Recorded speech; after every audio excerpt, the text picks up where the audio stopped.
All right, today we're going to be talking about how to put a sidebar onto your feature page. So I really want to walk you through some ideas. You're going to notice on Canvas there is a section, let me get to it here, that has, so under design, kind of where we're at now, there's something called sidebars and infographs. If you click on that, there is a PowerPoint that has the same information I'm going to be showing you today, so please feel free to go back to that, have a look at it. All right, so basically we've got this space down here to create a sidebar for our page. So what I'm going to do is I'm going to walk you through some ideas and then show you how to put a sidebar on your own page. Okay, so lots of different ideas here. I'll let you read through those on your own. So my story is a personality profile about a teacher named Mr. Woodson. And so I really like the idea of 3 things you didn't know about.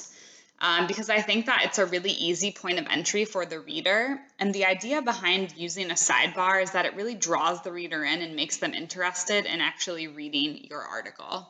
So I'm going to go ahead and do this example on my feature page just to show you how to put a sidebar on your page. I have a bunch of examples here of what sidebars can look like. This one is kind of like the size of the space that I left on the bottom of my feature page. So I like this layout here. This is like a what's in your gym bag. Complete my outfit equation. Love that one. We have a nice bar graph here that could be used as a sidebar. I had a student do a story about deaf culture and she put the different types of hearing aids. Love that. Good old-fashioned pie chart. By the numbers, this is a really great idea that I've seen used a lot. Students just, if they have a lot of numbers to present, they do a by the numbers. So really what I'm going to be doing when I'm putting together a sidebar is I'm going to be removing everything from the bottom of my space where it says sidebar currently. And then I'm going to be using a lot of separate text boxes to create my sidebar. So remember, I'm doing a by the number sidebar. So once you get back to your InDesign document, I want you to zoom in pretty far, and I want you to scroll down to where it says sidebar. I'm going to go ahead and delete everything. So I've got just like a fresh area here, no boxes, nothing to mess around with. I'm going to create a lot of text boxes here for my sidebar. So remember, my idea is 3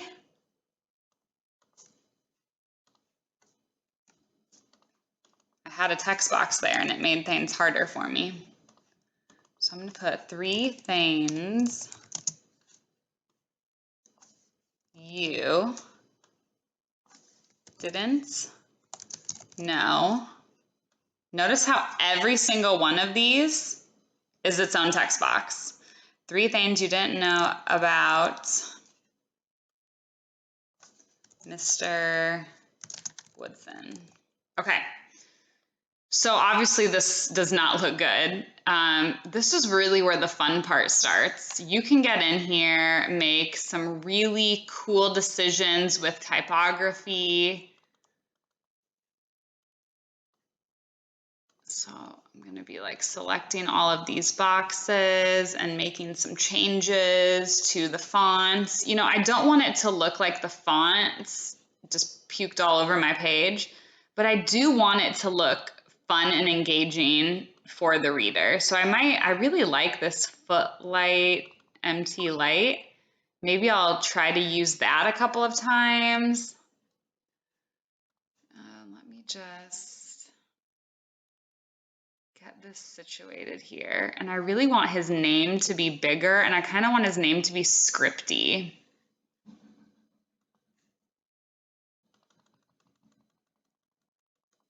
So basically the title of this sidebar is 3 things you didn't know about Mr. Woodson. So big surprise, we're going to be telling the reader 3 things that they didn't know about Mr. Woodson.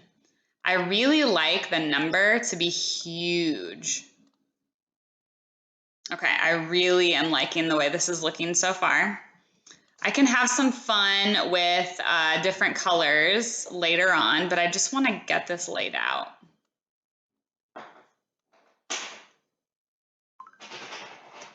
All right, so I'm gonna go ahead and do like my number 1.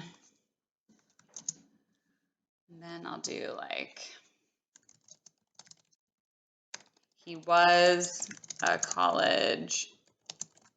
And remember that you wrote this article, so you should know the information that you're putting on your sidebar, whether it's in a bar graph or a pie chart or 3 things you didn't know. So I can go in and I can do number 1, I can do number 2.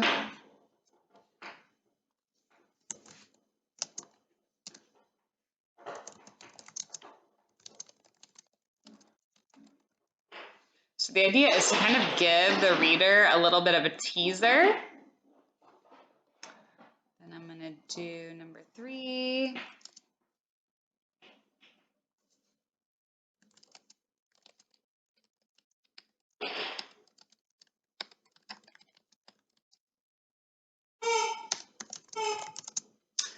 Okay, so I've got this, and I really like what I've got so far.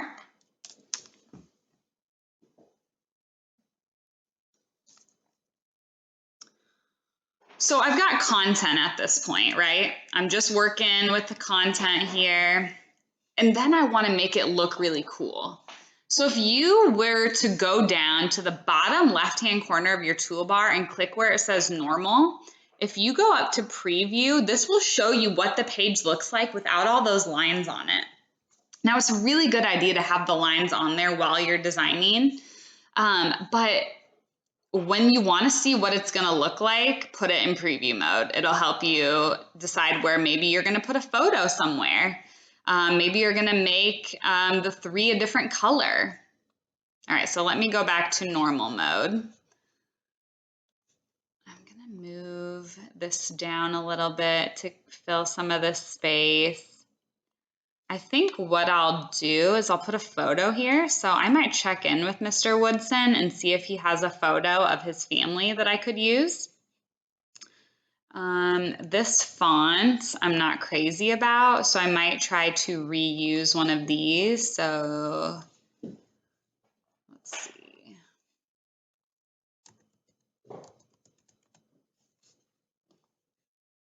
Do that.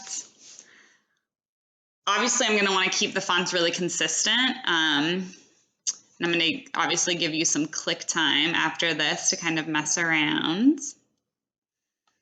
I would love to play around with this number 3 here. Remember that you can go over to your fun toolbar, I like to call it. I could put a stroke on this, and then I see how the stroke made it look a little thicker, and then I can go to swatches, and maybe I'm gonna make the outside blue, and maybe I want the inside, so I go to fill, maybe I want the inside to be white. That looks kind of cool. It might need a thicker stroke on it. Awesome. That looks really cool.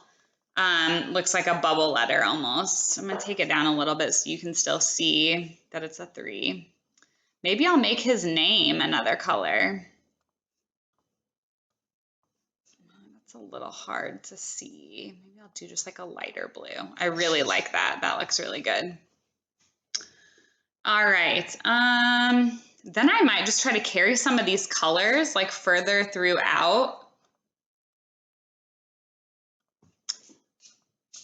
All right, so far, I feel pretty good about my sidebar. Obviously, it's gonna look way better with more color, some images on it, and so I really wanna focus on that next.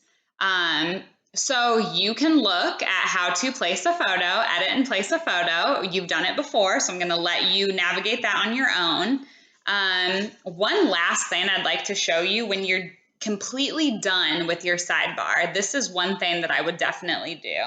So I would go ahead and we're going to use the rectangle tool. So we haven't used the rectangle tool much yet. So go ahead and kind of hover over the left-hand toolbar, and you can see that there's a rectangle tool to the one without the X.